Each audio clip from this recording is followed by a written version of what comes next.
예, 계속해서 다음 소식도 전해드리겠습니다. 삼성이 사상 초유의 경영 공백 상태에 놓여 있습니다.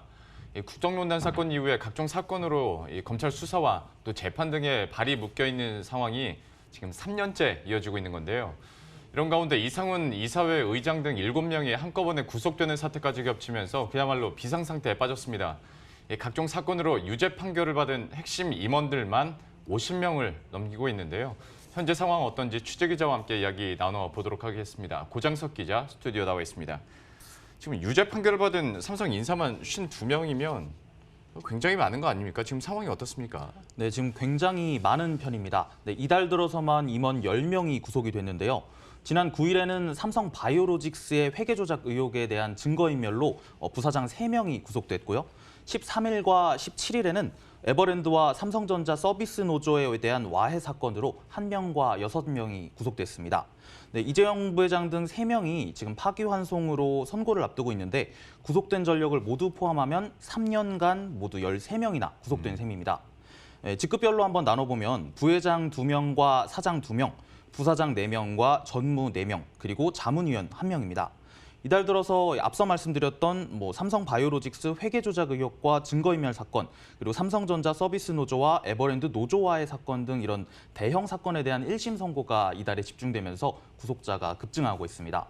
특히 이재용 부회장이 재판을 받는 중인데다가 이번에 삼성의 2인자로 꼽혔던 이상훈 삼성전자 이사회 의장까지 구속된 건 전례를 찾을 수 없는 일입니다. 예. 네, 전 세계 어디를 보더라도 기업 총수와 이사회 의장이 동시에 구속된 데다 동시에 재판을 받는 경우는 없었다고 봐야 됩니다. 그러니까 기업 총수, 이사회 의장의 사장급, 부사장급 이렇게 한꺼번에 구속을 당해버리면 이거는 경영 자체가 좀 힘든 상황 아닙니까? 네, 맞습니다. 당장 12월 정기 인사만 하더라도 몇 주째 지금 늦어지고 있는 중인데요. 예. 이 삼성 내부에서도 이 사업을 지휘할 주체가 언제 바뀔지 모르는 상황이잖아요. 그러다 보니까 내년 사업 계획도 지지부진한 상태라고 이제 전해지고 있습니다. 특히 이 이상훈 의장이 구속됐다는 점이 시기적으로 삼성에게 굉장히 아픈 일인데요. 이 이사회는 사실상 이 미래전략실 해체 이후에 경영의 중심 역할을 하고 있습니다. 이사회는 원래 총 11명인데요. 그중에 5명은 사내이사, 6명은 사회이사로 구성됩니다. 예. 그런데 이 5명 중에 이재용 부회장이 지난 10월에 물러났고 이번에 이제 이상훈 의장까지 물러나면서 3명만 남은 셈이 됐죠. 이제 게다가 이제 남은 사내이사가 이제 반도체와 스마트폰 그리고 가전 분야를 책임지는 이 사업 부문장들인데 김기남 부회장과 김현석 사장 그리고 고동진 사장 이렇게 3명만 남아 있습니다. 물론 시스템적으로나 이런 경영 공백에 대한 대응은 당연히 돼 있죠. 그리고 법적으로도 이사회는 3명 이상만 되면 움직일 수 있기 때문에 당장의 문제는 없어 보입니다. 하지만 이런 시기적으로 봐야 하는데 반도체 시장의 부진이 지금 1년 이상 이어지고 있잖아요. 예. 게다가 이제 내년 상반기가 되면 반도체 수요가 회복될 거다. 이런 전망들이 계속 나오고 있는 중요한 상황인데 네. 이런 재계에서는 이런 어느 때보다 삼성전자가 의사결정을 빠르게 내려야 될 상황인데 이런 판단이 늦어지진 않을지 우려하고 있습니다. 네, 이상훈 의장 같은 경우에는 2012년부터 이 삼성전자에서 재무를 책임졌는데 지난해에는 이사회 의장으로서 이런 지배구조 개선이나 아니면 주주가치 제고 같은 이런 굵직한 현안들을 이끌어왔습니다. 대표적으로 몇 가지 말씀드리면 2017년에 삼성전자의 현금 배당을 2배로 늘려주는 이런 주주 환원 정책도 있고요. 또 지난해 가장 큰 이슈였던 삼성전자의 액면 분할 또는 이제 내부 계열사와의 거래 혹은 10억 원 이상의 이런 외부에 대한 후원금은 모두 이상훈 의장이 이끌고 있습니다. 네, 이상훈 의장 이외에도 지금 구속된 인사들이 모두 재무와 인사의 고위 임원들이기 때문에 앞으로도 중요할 것 같습니다. 한꺼번에 핵심 임원들이 이렇게 사법 처리가 돼버리면 갑자기 경영 공백이 생길 수 있기 때문에 어떻게 혁신을 해가고 어떻게 삼성을 발전시켜 나가고 어떻게 투자하겠다라는 게 있을 텐데 어떻게 보면 그런 로드맵을 실행하는 데 있어서 조금은 차질이 있지 않을까 그런 생각이 듭니다. 참, 근데 상황이 이 정도면 내부 분위기도 좀 암울할 것 같습니다. 어떻습니까?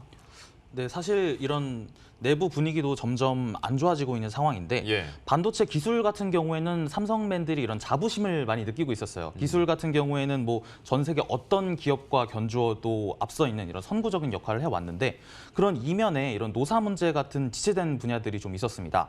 근데 삼성도 이제 공식 입장에서 노사 문제로 인해서 실망을 끼쳐드려서 정말 죄송하다 이러면서 고개를 숙였는데요. 노조를 바라보는 시각이 인식이 국민의 눈높이와 사회의 기대에 미치지 못했음을 겸허히 받아들인다라면서 변화도 약속했습니다.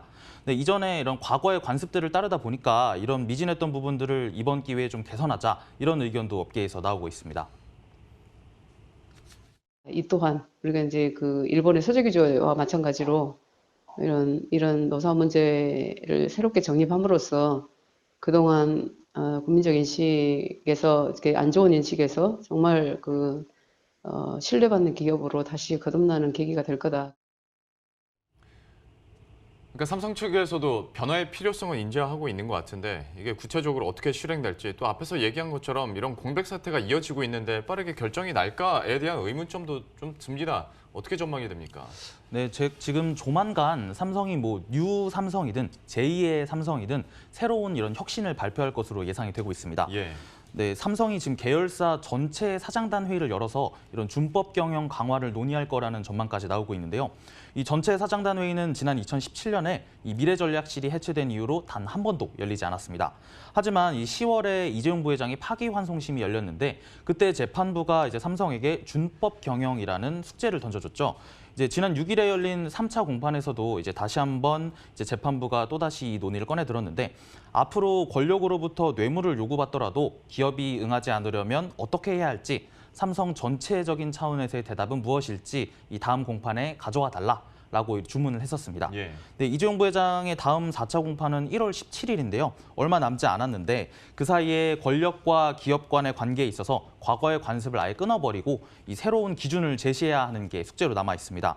네, 이재용 부회장은 지금 옥고를 치르면서 여러 가지 좀 고민을 많이 했을 걸로 보이는데 네, 앞으로 그런 경영 철학과 함께 삼성의 새로운 비전을 좀 보여줄 거다 이런 예측이 재계에서 나오고 있습니다. 예. 지금까지 고정석 기자와 함께했습니다. 잘 들었습니다.